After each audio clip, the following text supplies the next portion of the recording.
Writing in the Historical Records and Studies compiled by the United States Catholic Historical Society, the historian Robert T. Hill stated in 1888, "Whatever may be said against the Haitians, it should be remembered that these people nearly a century ago instituted the movement which, ending in Brazil in 1860, resulted in driving the institution of slavery from the Western Hemisphere."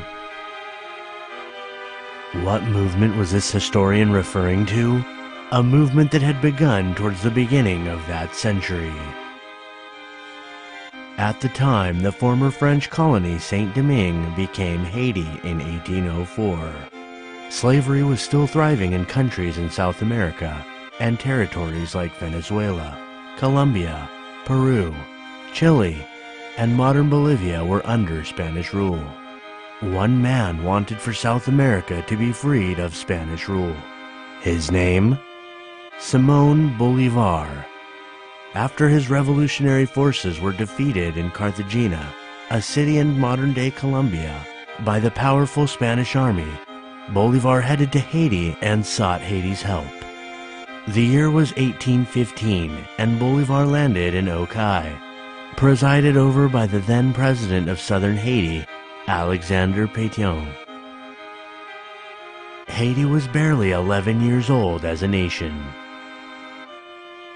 Bolívar sought assistance and Pétion gave it, and then some. To begin with, Bolívar and the revolutionaries' families and soldiers who came with him were given shelter and food so that they could recuperate physically and regroup. They stayed long enough in Haiti that one of Bolívar's companions started a business in the city of Okai. According to the historian Marc Pétion, this companion of Bolívar opened up a musical school that gave piano lessons to the elite children in Okai. As Henry Lafayette Veuillaume d'Audrey Holstein, one of Bolívar's companions would later attest in a memoir, the Haitian government made great advances to General Bolívar in ammunition, provisions, and money. President Pétion and his friend General Boyer were very favorable to the expedition. The historian Jacques-Nicolas Léger recounts that Pétion gave Bolívar 4,000 rifles, gunpowder, cartridges, food, and a printing press. Pétion gave his aid on the condition that Bolívar free the slaves in all the territories that would get their independence from Spain. Léger also contends that in addition to being a financier of the independence of the countries of South America, Pétion also served as counselor, as some of Bolívar's companions had a fallout with him during the stay in Haiti, and Pétion helped them reconcile so that they could remain committed to their cause. One of Haiti's historians, Charles Dupuy, author of Les Coins de la Histoire, reveals that Pétion also supplied Bolívar with manpower. Dupuy names one in particular, a Savoy Courtois, whom he, Dupuy, labels as a great military strategist and Haitian Revolutionary War veteran. John Lynch, one of Bolívar's biographers, also concurs, mentioning in his work Simón Bolívar, A Life, that Bolívar was furnished with Haitian soldiers for his 1816 expedition and ships.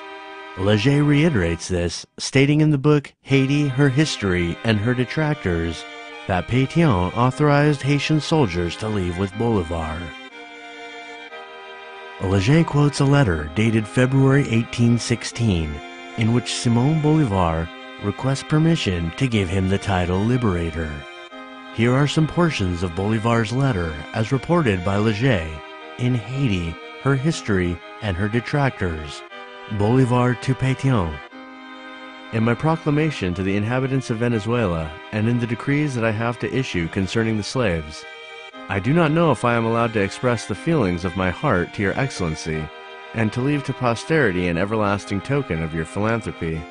I do not know, I say, if I must declare that you are the author of our liberty. I beg your excellency to let me know his will on the matter.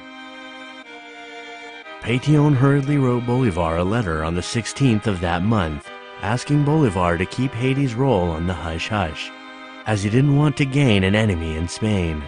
Léger recounts that Bolívar left Okai on April 10, 1816, only to return back in July of that year, defeated by the Spaniard General Morales. Pétion came to the rescue again, providing a new set of ammunition and other aid for Bolivar's December 1816 departure to South America.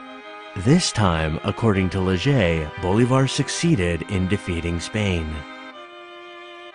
The official and private letters of Simón Bolívar, collected in the volume El Libertador, Writings of Simón Bolívar, reveal that Haiti's influence in South America went beyond providing aid. According to Professor David Bushnell, its compiler, Bolívar modeled Bolivia's early government on Haiti's, and his own constitution in the newly independent Venezuela was modeled on the one Alexander Pétion drew for Haiti. Leger relates how in 1826, Simón Bolívar headed the Panama Congress, a league of American republics, but did not invite Haiti to please the United States, which was still a slaveholding state. In 1929, this pamphlet, originally published in Port-au-Prince by Marion Ain in 1849 by a Haitian senator whose father, Marion Ain the Elder, which gave details of Bolivar's stay in Haiti, was reprinted by a Mr. François Delancourt. In later years, observers contended that the connection between Haiti and Venezuela has never been forgotten. Writing in the book The Making and the Destruction of Haiti, Frank Senath points out a diplomatic and fraternal relationship between Haiti and several countries in South America, in particular with Venezuela. Senath mentions energy aid that Venezuela bestowed upon Haiti in the early 2000s. This bust monument of Pétion, created by the artist Christian Oviedo, was erected on a street in Colombia as a tribute to the contributions of Haiti. There is also a monument dedicated to Pétion in Caracas, Venezuela, as a symbol of Haiti's financing the end of slavery and establishing independence from Spain in a great many countries in South America. Be sure to tune in for another edition of Creolicious.com presents Haiti History 101.